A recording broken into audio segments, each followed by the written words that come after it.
Hola, buenas tardes. Un placer, Karen, entrar en contacto contigo. Te agradecemos nuevamente por sumarte a participar de este número que va a ser visual a través de una serie de entrevistas con distintos investigadores e investigadoras de Latinoamérica. Y primero que todo, te quería preguntar y si podés presentarte, así quienes estén siguiendo este número lo puedan conocer un poquito mejor. Claro que sí, mi nombre es Karen Joana Martínez Grisales, yo soy trabajadora social de base profesional, soy magíster en estudios sociales, con mención en estudios sociales de la ciencia y la tecnología, y soy doctora en ciencias sociales y humanas. Actualmente soy profesora e investigadora universitaria. Y pues más o menos tengo una trayectoria de 15 años de trabajo en diferentes procesos de organización social, popular, pero también en procesos de investigación con comunidades. Gracias. Me parece muy interesante esto que traes a colación de tu trayectoria de la intersección entre la investigación y el trabajo con comunidades y distintos colectivos para lo que hoy nos convoca. Y para eso te quería preguntar, desde tu investigación situada y desde tu mirada en tu trabajo profesional y activista, ¿cuáles crees que que son los factores o procesos que hoy nos alejan de la esperanza? Oh, bueno, ok. Bueno, uno de los elementos que ahorita se me olvidó enunciar es, bueno, yo soy feminista, ¿sí? Y me oriento mucho para contestar esta pregunta desde la perspectiva interseccional, que si bien es una perspectiva teórica, cuando te acercas a las realidades concretas, te das cuenta que no se queda allí simplemente en lo teórico, sino que lo ves en los escenarios concretos y reales. Entonces yo creo que uno de los factores o de los procesos que puede afectar mucho a que en situaciones, digamos que de problemas sociales, de agudización, por ejemplo, de la violencia, del conflicto, de ausencia de resolución de conflictos en perspectiva, por ejemplo, de paz, tiene que ver directamente con perder de vista que el problema no son simplemente los sujetos o las subjetividades, sino que vivimos en un contexto que no podemos ignorar, que es un modo de producción capitalista que tiene una perspectiva muy depredadora, no solo sobre los sujetos, ¿cierto? Y además sobre sujetos diferenciados, o sea, no solo sobre mujeres, niños, niñas, comunidades campesinas, indígenas, afro, sino también, por ejemplo, sobre la naturaleza, sobre los recursos naturales.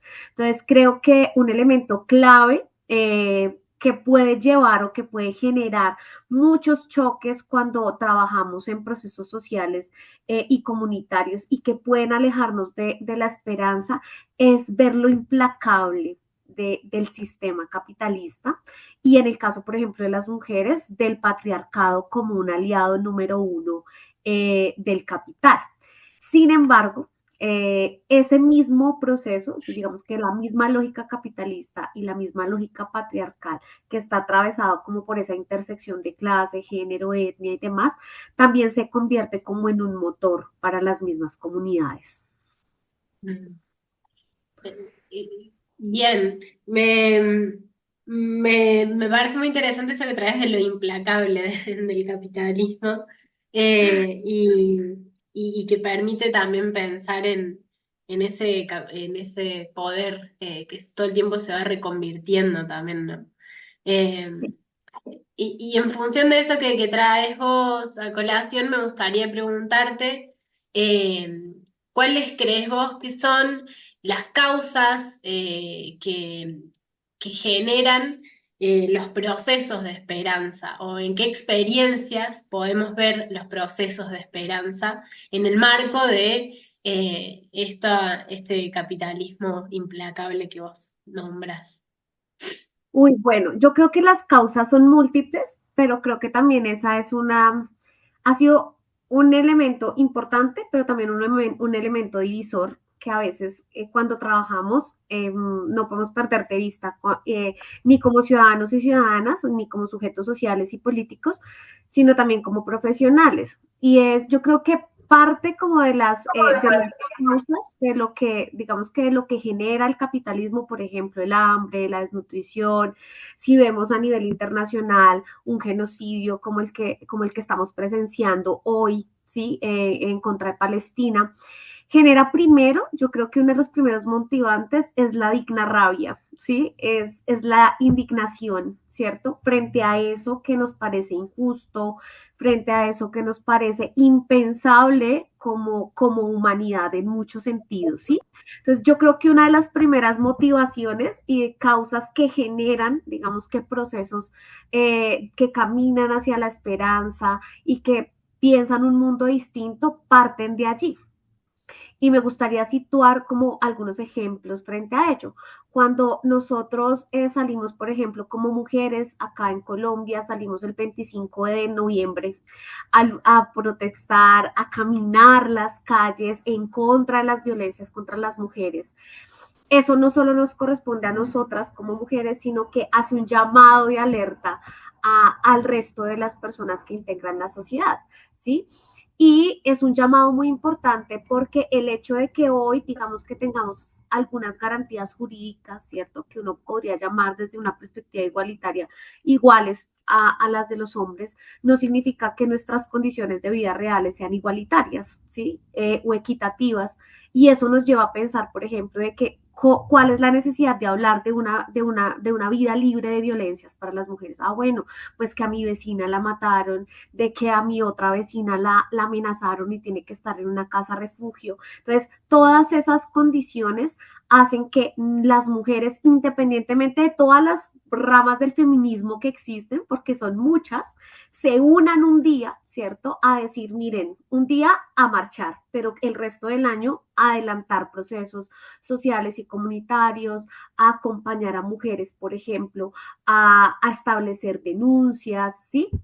Entonces, ese es, por ejemplo, uno de los grandes ejemplos que yo pondría allí como un motivante, es decir, la muerte de mi compañera, así yo la haya conocido, me duele, ¿sí? Y me invita no solo a posicionarme como es de mi lugar de enunciación como mujer, sino también en lo que viene para las mujeres hacia adelante. Y otro ejemplo que podría aquí poner es el estallido social en Colombia. Tuvimos un momento en medio de, antecitos de la pandemia y en medio de la pandemia que se llama el estallido social. En el 2019 hubo un paro, ¿cierto? Por algunas reformas que se estaban haciendo desde el gobierno y demás. Y en ese momento hubo un avance de la fuerza pública muy agresivo, muy agreste, muy vulnerable, muy vulnerante en materia de derecho internacional humanitario y de los derechos humanos y empezaron a existir algo que se llaman las pérdidas oculares. Eso no solo pasó en Colombia, pasó a lo largo de América Latina, ¿sí? Y se volvió casi que un modus operandi de respuesta exacerbada por parte de los estados. Y sin embargo, en medio de todo ese proceso, uno ve las causas y los factores de la esperanza y es la gente se reunía porque el estallido se genera en un primer momento porque el presidente de turno en ese momento había sacado como una reforma que subía el IVA, ¿sí? Incrementaba los valores de la canasta familiar, es decir, de los alimentos de primera mano, que son pues los que accedemos toda la población, pero sobre todo al que más acceso tienen las clases populares. Quienes pertenecemos a las clases populares sabemos que si nos suben a los huevos, a la leche, al arroz, eso es gravísimo, ¿sí?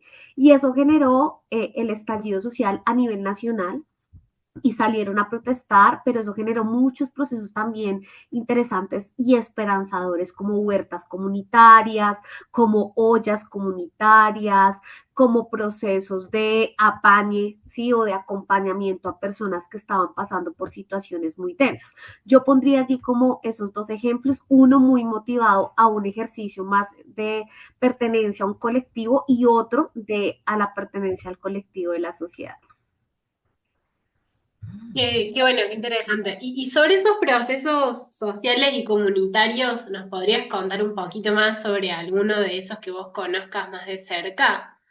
Digo, pensando en que la próxima pregunta también viene ese, ¿cuál es el sujeto, colectivo, comunidad que vos crees que puede producir o aportar o despertar la esperanza? Ah, ok, perfecto. En medio del estallido social, yo pertenezco a una organización de base comunitaria que se llama RASH Bogotá, ¿sí? Y es una organización sin ni nada, sino es una organización antifascista, ¿sí?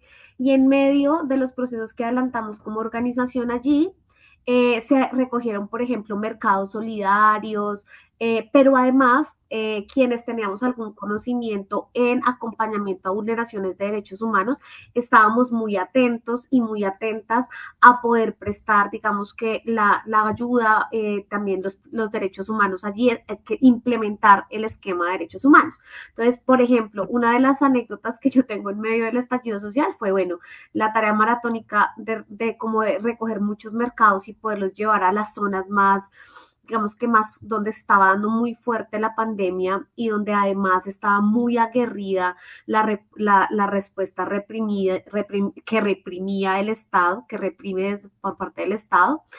Y se hicieron procesos así de recoger mercado para satisfacer esa necesidad, pero por ejemplo, cuando a los compañeros acá pasó algo muy particular, y es que algunos chicos que salían a protestar, ¿cierto? En contra de la reforma, se salían todos los días, todos los días.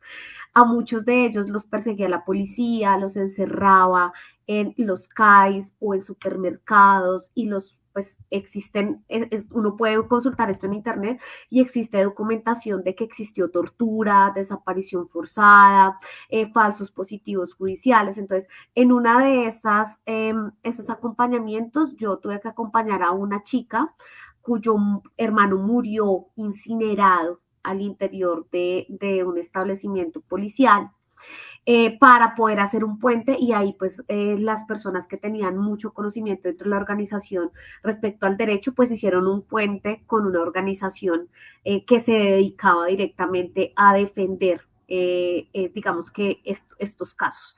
Y en el otro caso fue un compañero que encerraron en el CAI a su compañera de ese momento sentimental, a su familia, a sus amigos, a nadie le daban razón. Nosotros activamos esquema de derechos humanos y exigimos que pues nos dieran respuesta, a pesar de que ya todos los demás esquemas de derechos humanos habían llegado allí y les negaban la digamos que la información. Nosotros planteamos que teníamos pues pruebas, porque teníamos la ubicación del celular del compañero, ¿sí?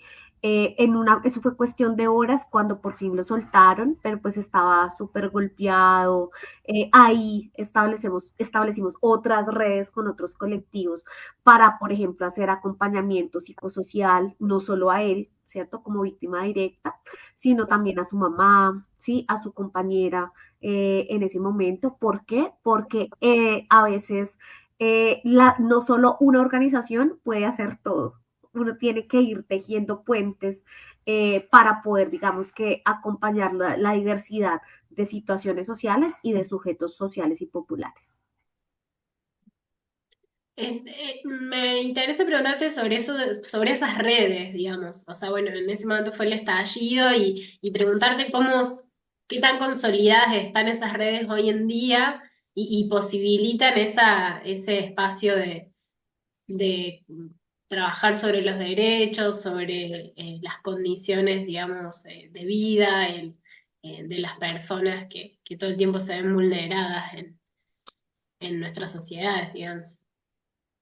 Pues bueno, las redes también a veces se debilitan, pues porque desaparecen como los hechos que permitieron unir la situación. Sin embargo, en el caso del estallido, uno encuentra que es un tema que sigue muy vigente hoy, ¿sí? Porque a pesar de que pasó hace mucho tiempo, las vulneraciones se denunciaron, ¿sí?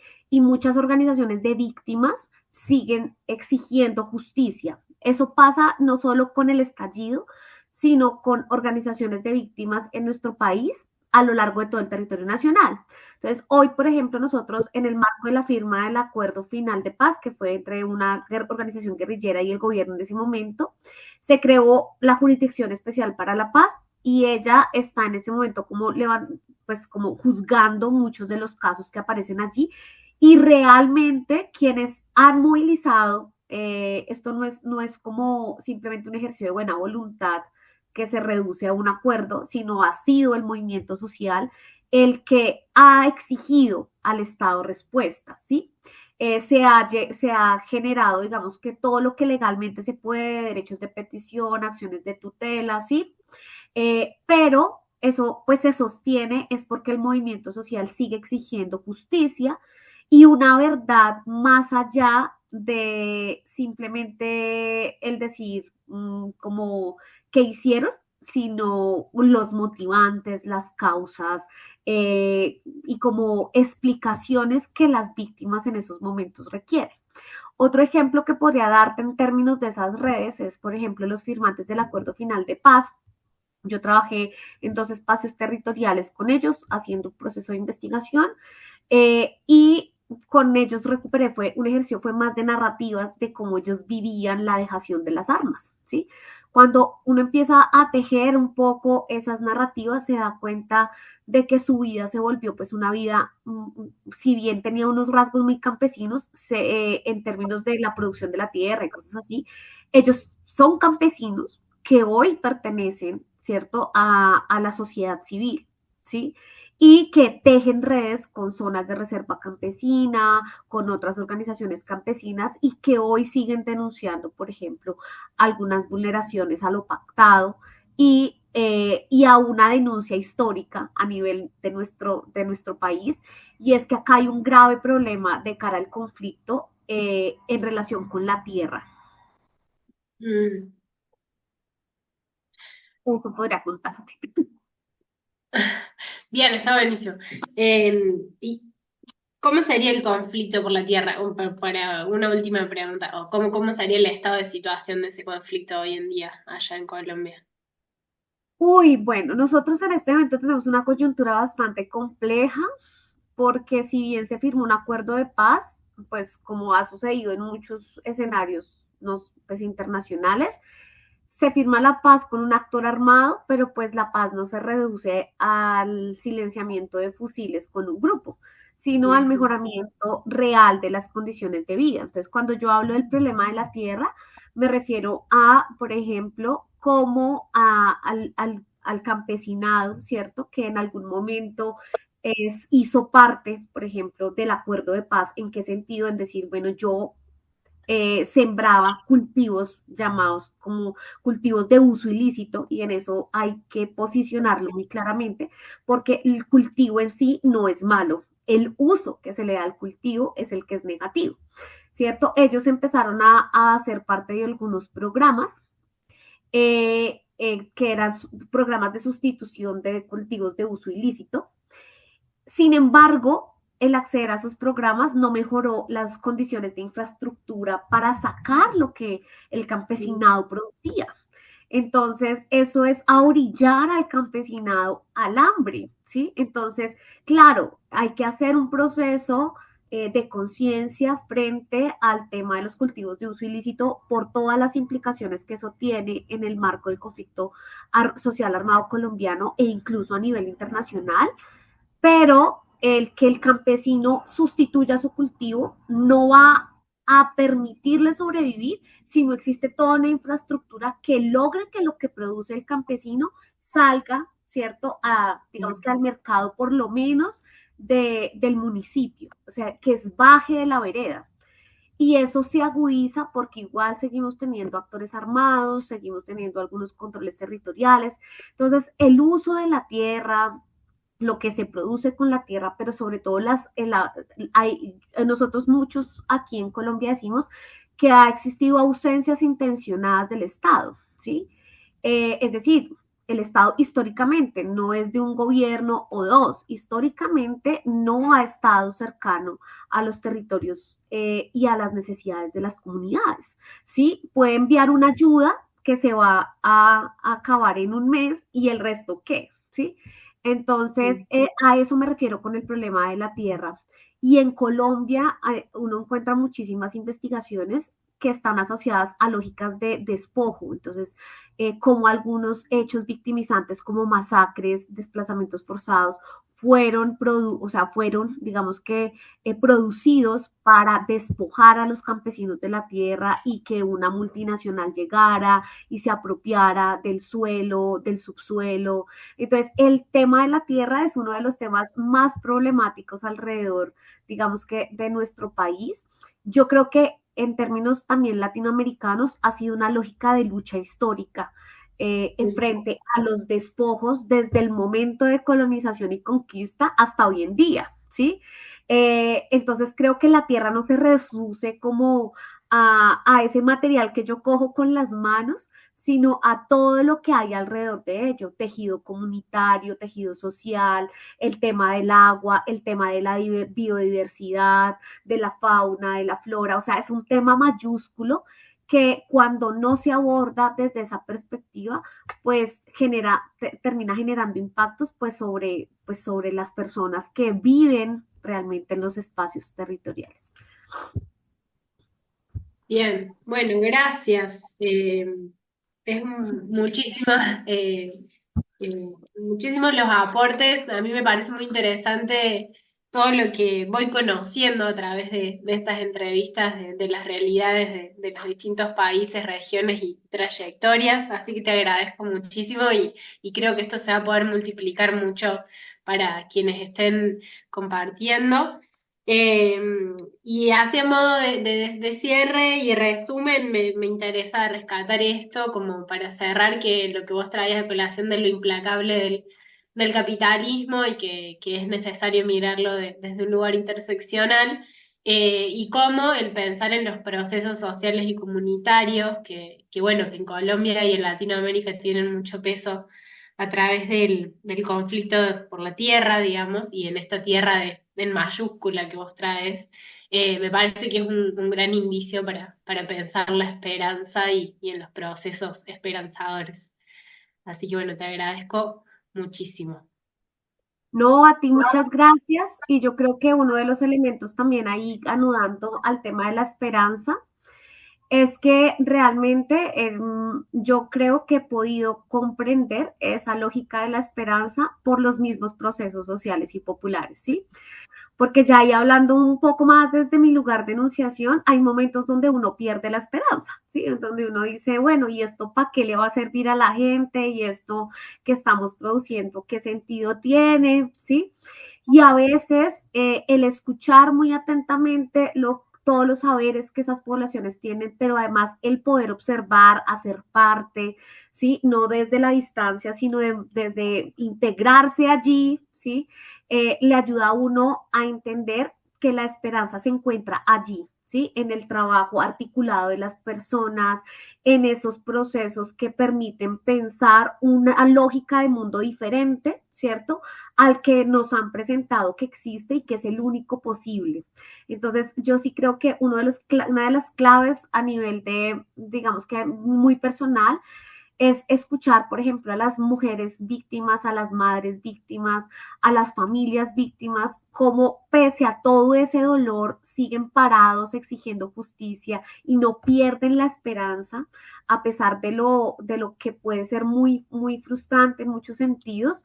Eso lo llena a uno como de, hombre, aquí hay algo importante. Entonces yo al inicio de la entrevista te decía que creía que una de las principales causas para generar, digamos que genera procesos desesperanzadores es como la digna rabia. Yo creo que uno de los elementos que genera procesos esperanzadores es el digno amor, ¿sí? Y Ujú. el ejercicio de ese amor por, por no olvidar a quien se fue de manera injusta, por no olvidar el colectivo social, por no olvidar la tierra. Entonces, así como empezamos con dignas rabias, también creo que nos sostenemos en la esperanza con una dignidad que es la dignidad humana y la dignidad del amor. Gracias, sí.